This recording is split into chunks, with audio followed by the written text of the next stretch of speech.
quero ver como é que vai ficar essa história, hein? As jornalistas da Globo News adoram dizer que estão em contato direto com os ministros do STF e que, em muitos casos, eles ligam para elas durante o programa ao vivo para mandar recado.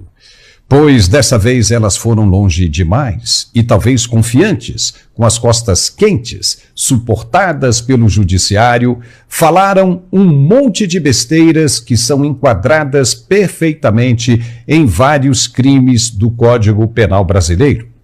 Se os parlamentares quiserem agora, elas terão de provar o que disseram a respeito deles, porque falaram em tom de insinuação que sabem que os parlamentares são corruptos e estão pendentes com a justiça.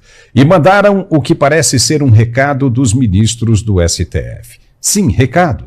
Qualquer um pode entender assim, já que tudo, como disse o relator, depende apenas de uma interpretação. E como elas ficam em contato direto com os ministros, é fácil de entender assim, já que elas mesmas gostam de dizer isso o tempo todo. Natuza Neri falou com muita propriedade, criticando e mandando recado direto para os parlamentares que pretendem votar a anistia dos condenados pelos atos do dia 8 de janeiro. Você vai ver agora o que ela disse e tirar as suas próprias conclusões. Veja aí e depois a gente comenta. A outra coisa é que eu duvido que o parlamentar do Centrão vai achar uma boa ideia ser julgado pela primeira instância. Eu duvido. Imagina o caso do kit robótica, que na época resvalou no ex-presidente da Câmara, Arthur Lira. Imagina Arthur Lira. Cai nas mãos de um juiz de primeira instância.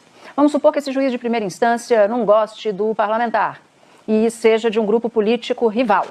Existe isso, né? A gente não pode imaginar que todos os juízes são juízes meramente técnicos. Ele vai cair na mão de um juiz de primeira instância tendo muito mais relação com ministros do Supremo, porque a gente sabe que a política frequenta muito bem o Supremo Tribunal Federal.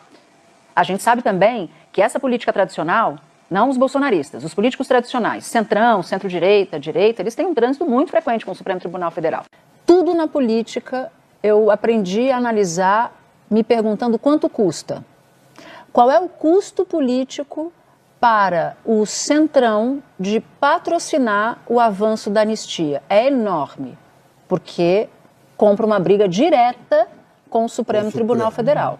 E, como disse você, tem um bando de gente amarrado pelo pescoço. O Supremo nunca teve... Com as emendas, então, o que tem de... Imagina, passa anistia.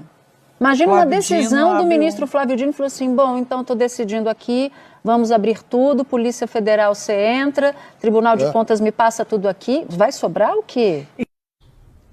Oh, boy! Natuza Neri não fez um comentário qualquer. Não, papai. Ela fez uma denúncia e ameaça de proporções gravíssimas, mesmo que disfarçadas em tom analítico.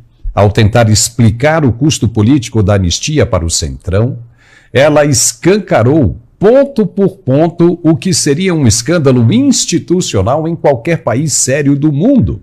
Natuza está sugerindo o seguinte: número 1, que há corrupção sistêmica envolvendo emendas parlamentares. Atenção, deputados e senadores, hein?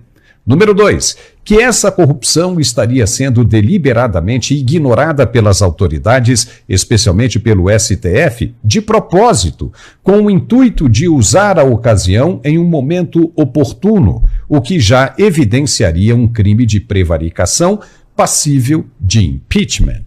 E número 3, e mais grave, essa corrupção só passaria a ser investigada se os parlamentares votarem contra os interesses do Supremo, neste caso específico, se aprovarem a anistia.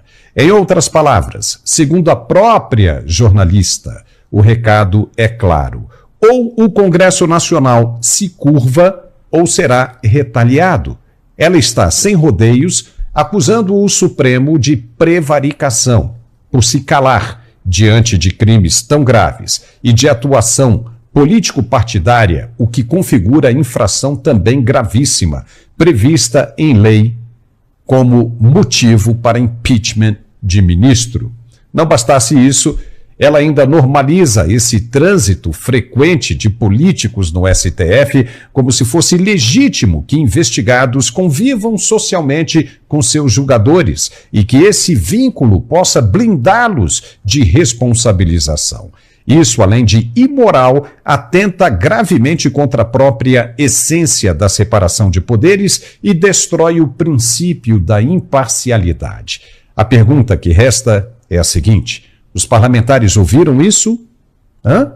Deputados e senadores vão permanecer inertes diante dessa denúncia feita em rede nacional por uma jornalista alinhada ao próprio sistema?